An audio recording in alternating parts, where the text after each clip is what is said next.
Whoa, whoa. Hey, everybody. How's everyone doing? Ready to talk about some Fire Force? I'm doing it live this week because I'm on the road. I don't have access to editing software, and I'm behind by like 4 chapters. So this is going to be the fastest and easiest way for me to keep up and talk about the series. So before I get into today's show, if you're in here, smash the like button, subscribe for more content. Since we're live, feel free to chat. I'll answer questions at the end if we have anybody in here. And yeah, that's about it. So anime-only viewers, of course, we're going to have spoilers like normal. This is spoiling. Basically, we're at the end here. We're very close to the end. I think the prediction is this is probably going to end by the beginning of summer, like the actual manga. That would be my prediction. I hope I'm wrong because I kind of don't want to let this series go. It's been my favorite for maybe 4 years now. So anyway, before I talk about today's chapter, I'm going to go back in time a little bit. So last time I talked about this, we talked about how Giovanni took over Yu's body and how I thought that was related to an old sci-fi flick from the 50s called The Fly and not the Jeff Goldblum remake. And yeah, so what's happened before that? Hey, what's up, Gannon, by the way? I want to say hi. What's happened since then is there hasn't been a lot of meat. There's been one chapter where there was, but Dragon and Arthur were fighting, but Arthur's heart wasn't into it at all. He just wasn't, like, he had his shiny new sword, but he wasn't showing off his powers. He had more power when he first fought Dragon with the plasma mantle and all kinds of stuff, and his sword getting super big. And Dragon actually pointed out that he was in despair, which ties into what I want to talk about from this week's chapter. And Arthur kind of pushed back on that. And then during that same time, Hinawa and Charon were having a fight of their own where Hinawa was giving out all his power and Charon was sitting there just taking it and storing it up and storing it up. And then the chapter before this one, I think it was the one before this one, I hope it was,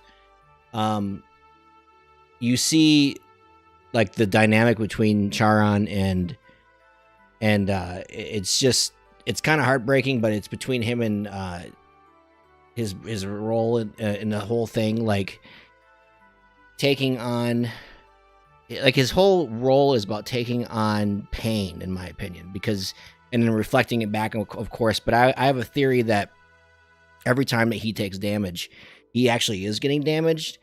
But then he's just reflecting it 10 times back, kind of like a full counter from 7 Deadly Sins. So, I don't know.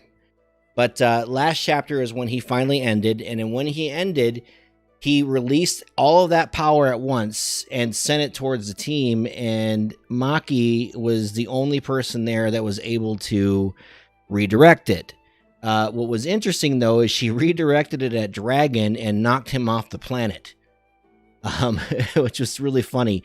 But then this interesting dynamic happened where you started to see, because the Cataclysm started, you started to see people, at least the people who are at the 8th, above what I call the Cthulhu eye that shows up. Anything that they thought in their head was being expanded out from the world into the universe like a giant comic book bubble. Right? Was it 2 chapters ago? Okay, I'm behind. I'm sorry. But it was a big, giant comic book bubble that was being spread across the universe. And if the only person who could out there clearly be able to see that would be Dragon, because he got knocked off. But it was an interesting dynamic that was being sent out, and that was telling me that the outer side of the Earth now is in the Adola dimension. And then in that same photo, you saw that half the planet was on fire. And in this current day chapter, that is also expressed. And before I get into that too, I'm wondering if the planet was always on fire. I'm going to go back in time to when, you remember that bishop from the Tabernacle Saga, the one that was a demon, and you got to see his backstory. And when he was human, he walked to the peninsula where the rift in gravity or whatever it was, and he went there and he touched the area like it was glass, and out came the evangelist. I'm wondering if the entire planet outside of that has always been on fire forever. It's already been Adola. And she comes out and then she turns him into a demon, and he takes that as his salvation or whatever. But I'm wondering if just this small pocket of this small pocket of the world has just been protected from that, and now you're just now seeing it because the full Cataclysm is here. But that comes to today's chapter. I'm hoping that's the best summary I can give it. But despair is already happening to everybody in the world, and what's happening is they're repeating the narrative of the prophecy from the Holy Soul Church, which if you know, this is a carefully crafted narrative from the evangelist, and it's very clever because them believing in the end time prophecy is giving more fuel to the end of the world through Adola. So it's a catch-22. The story that they were led to believe is now in front of their eyes, which then gives it more reality to them, because it now is a reality, ensuring the victory of the villains, basically. And you kind of go through these panels, and you get to see people from the first. You get to see the Mecha mention that this was the world that Rekka wanted, and Rekka was that crazy person from way back at the beginning who gave Nataku his power and made him into an Adola burst. And then you go back to the 8th, and you see this like big panel of fire in front of them, and I can't tell if that's just the remnants of Charon's giant blast, or if the Cataclysm is like enclosing on them and they can't throw it back. And it's really interesting because like Ogun's still on the ground and he's knocked out, and thinks that hopes, or at least is like delirious that the Cataclysm has been averted, and it didn't, because the 8th could not defeat Charon. His conviction that he wanted the world to end so Haumea could be free. And then out comes Vulcan, who is having, I thought he was having like a delirious thing looking for you, but I'm guessing he's just calling you Giovanni you. He's probably disappeared. Who knows what happened to him? But Licht basically says the unification has begun, and he basically claims that the world's perception and reality have become one, and about half the planet is in flames, which is what we saw a couple chapters ago.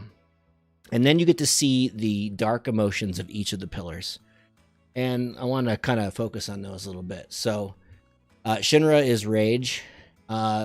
Clearly, I would say Shinra is an angry person, but not in a destructive way. I can speak to this too, because in my life I've had anger issues all my life, and you can take those rage and anger issues and focus those into energy if you're good at it, and turn it into a positive thing. And Shinra is relentlessly, in my opinion, an optimist.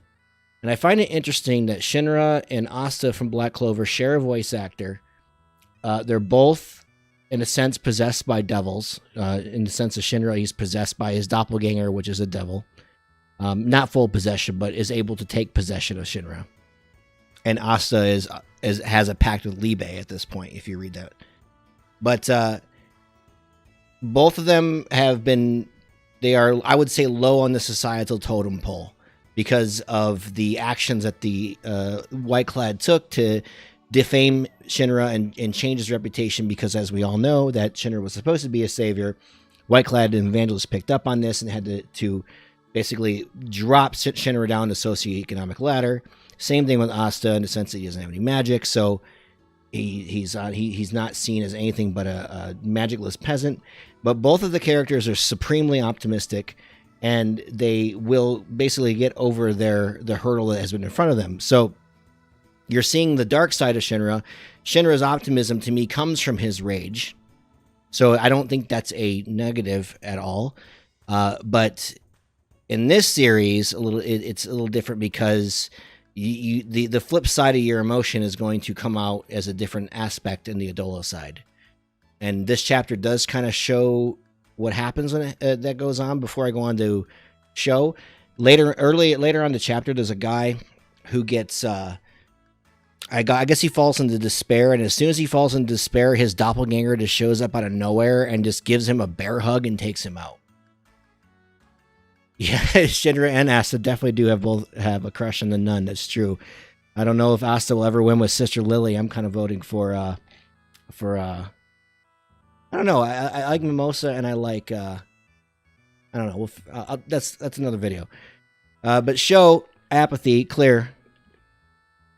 Sho has, because he's been raised in the White Clad and has handlers all his life and never knew his real family and never knew anything of that. Complete opposite of Haomeya. He has nothing to really give a crap about. He's extremely powerful. His goal in his life has been written for him as far as he knew before he found out the truth. So clearly he would be apathetic. Haomeya being passivity is very interesting, and if you go back in the other chapters, you would think that Haomeya is in complete control, but you later learn that what she's doing is doing what she's been told to do in a passive manner. So from a young age, you see that she was forced to connect to Adola and be connected to the most horrible thoughts of people on the planet, and her only way to act out was her demented way of what she would do with other people. But in terms of passivity, yes, she would be a passive person in the sense that she would just follow orders religiously, no matter how much harm it did to her. So that does make sense to me. Amaterasu as madness makes sense. If you're burning in a giant nuclear reactor for 2 centuries, yeah, you're going to go a little mad. Iris as despair is interesting, as she's a nun and she held onto her faith really, really strongly. And if you go back to when all of the other nuns in trainings got like infernalized and destroyed, except for her and Hibana, she probably has some extreme survivor's guilt. Clearly she does.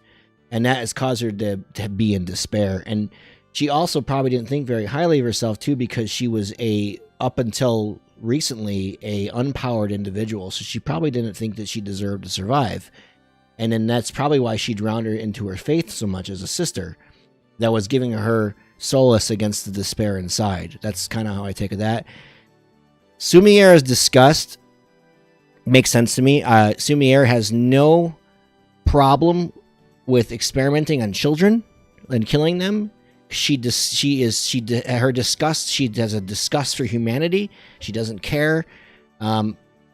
That's all I'll say on her. That makes sense. Nataku clearly fear. Like he's a submissive person. He's a fearful, submissive person, and that's why him and Konoro, or not Konoro. God, I'm losing it. I lost his name, but the guy who's basically his guardian work, because his guardian's a giant bully and he's a submissive, fearful person.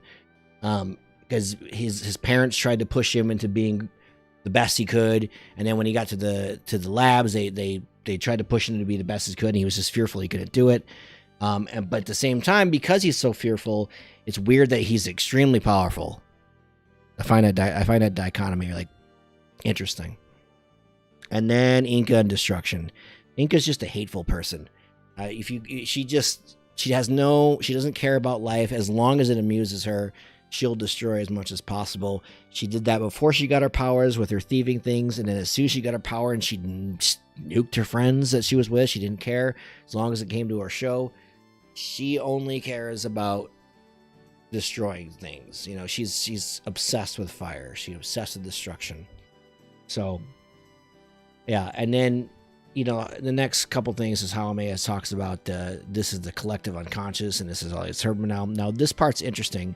She says the only hope that exists in the world is resignation, otherwise called optimism. And there's a reason why I brought up the fact that Shinra is optimistic, because he represents the hope that the world needs. Because through his shitty life, we'll say, losing his mother, losing his brother, having his reputation torn apart, he never been able to escape the rumors of that he killed his mom, blah, blah, blah.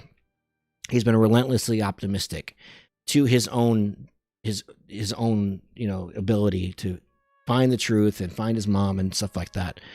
And so she's saying it's in its role as resignation, otherwise called optimism. So it's almost like if you probably know people like this who may have started out in life that were hopeful and full of optimism, and then 10 years later you see them become cynical and down. And that's probably the cycle that the evangelist counts on happening. And Shinra is still young in his life. He's only 18, I believe, in the chapter. So they waited longer. He might not have been relentlessly optimistic, but that's the key here, and that's what I think is going to be what changes his outcome. Because unless Okubo just wants everything to happen, but I predicted a long time ago that the Cataclysm would happen. But if you go back to the Tabernacle used the same power from Adola and was able to revitalize life around it. So, which is based on the user's will, I believe. So somehow during this Cataclysm, the idea has to change from despair to rebirth, and then the planet will be green again, and yada yada yada. We're not there yet right now, because the last couple panels, it shows that doppelgangers are now here. The person that the doppelganger takes out is just a normal dude. Nobody knows, so I can't tell if this person's unpowered or powered, but he's disintegrated instantly, showing that the doppelganger wants to take his place, not become one, wants to take his place. So I think you're gonna see an Obi doppelganger. You're gonna see a Vulcan. I want to see what happens with unpowered individuals that are strong, that go against them, the people like that. You're going to see powered individuals see their doppelganger. We're going to see the return of other doppelgangers that might have been defeated. I'm curious if they're defeated for good. Like the couple doppelgangers we've seen that have been destroyed, are they really destroyed? Can they not just be recreated by perception again on the other side? I don't know. We'll have to see what happens. But, all right, yeah, so there was a lot there. I don't know. I can't see where this goes right now. I'm assuming the evangelist is going to have to make an appearance and finish this ritual off. Some things may need to happen in the world still, like there has to be ultimate submission of some sorts. I don't know. But I do think we're going to get some more action. I do think we will get Dragon versus Arthur. I think Dragon will come to the planet and Arthur will take things seriously. I don't know if Arthur was in despair or if he was toying with Dragon. Let's see here. Do you think any major characters like from companies when they're going to be? Yeah, I think there's going to be a lot of deaths. It's interesting that we haven't seen Joker in a long time. I can see Joker not surviving, and I would be within his character, in my opinion. I'm not saying he'll go down like a paper tiger. He'll be extremely, it'll be a glorious go down, but I can see Joker going. I don't know if Benimaru is super powerful, but it depends on what the lineup is. Like it depends on. I think Ritsu disappeared. Ritsu was there with her giant army of Infernals, which I think got destroyed by Maki also redirecting that power. I don't know, but I doubt she's out. It's going to be interesting from here on out. But yeah, I don't think anyone's safe at this point, and I don't even think people in the 8 are going to be safe. I could see Obi dying. Yeah, I think Okubo's saving Joker too. For Burns would make sense, and if Joker did go out, then that would be the fight he went out with, and that would not be surprising to me based on his character arc for me. But I don't want anyone to go, but when you're at the end of the world, you're at the end of the world, so it's anything goes right now. I don't know. Ogun's pretty much vulnerable at this point. They're gonna have to, if something comes out even at a hardcore like a force of doppelgangers, they're gonna have to flee. They're already tired from fighting the White Clad, so it's gonna be super interesting. And I'm wondering if the next chapter is just going to be inside of the Pillar's minds. Like what's going through the Pillar's mind? Like we saw Haumea speaking during this chapter, but none of the other Pillars. So are they like sedated? Do they have no power inside the Pillar? Like another thing I didn't mention too is each of the pillars rise to the sky and they bend to form the Cthulhu eye, the the Lovecraft eye, I like to call it. It's kind of reminds me of you remember in Full Metal Alchemist at the end where Father got so powerful that he raised his hands to the sky and opened the door and the eye came out. It really reminded me of that. So I don't know what's Kurono. Yeah, he's MIA too. The last time we saw him was at the fight with the Black Star Titan. I'm wondering, maybe you guys know, did we see a panel of Nutaku disappearing? Like we saw Sumier and Hawameya disappear into Adola. We saw Shinra and Sho, but did we see Nutaku and Inka just vanish? Who knows on that one if Kurono was with Nutaku when that happened or not. I would assume he wasn't since he's at the Titan fighting, but who knows? He'll be back. He's probably not safe. I don't think Hinawa is safe. I think it's a toss between if Obi goes, Hinawa is necessary because he takes over. He would need to take over command for Obi. But I don't think I think if it came to it, Hinawa would sacrifice himself to keep Obi. Yeah, only Shinra Iris Sho. And then you saw that one panel where Hawameya and Sumier voluntarily disappeared in Adola. So, yeah. That's blown me away. This whole, all four of these chapters have been crazy. It's a mind fuck. A total mind fuck. It's completely different in tone. If you go back and watch the anime from episode 1, it's funny how Okubo's style always starts out rather silly and then gets deadly serious towards the end. Soul Eater had the same start, in my opinion. It started out rather silly and then got deadly serious, especially after the part. You know how with the part of the anime is Soul Eater, it ends because it ends on a different kind of ending because they caught up to the manga. The part where basically the manga and the anime shift and you continue to read the manga gets deadly serious. So, yep, Fairy is still missing. Last time we saw him is when he disappeared at the Black Star Titan. So, I don't know, maybe he'll fly out in space and save Dragon. I don't know. I really don't know. So, it's going to be crazy. And this part is going to be goofy when you see it animated. Especially when you see like I wonder how they're going to handle the giant comic book text bubbles seeping out from the earth. Like, are they going to draw that in? I don't know. Or are they just going to like amplify the sound? I don't know how they're going to do it. It's going to be very, very interesting.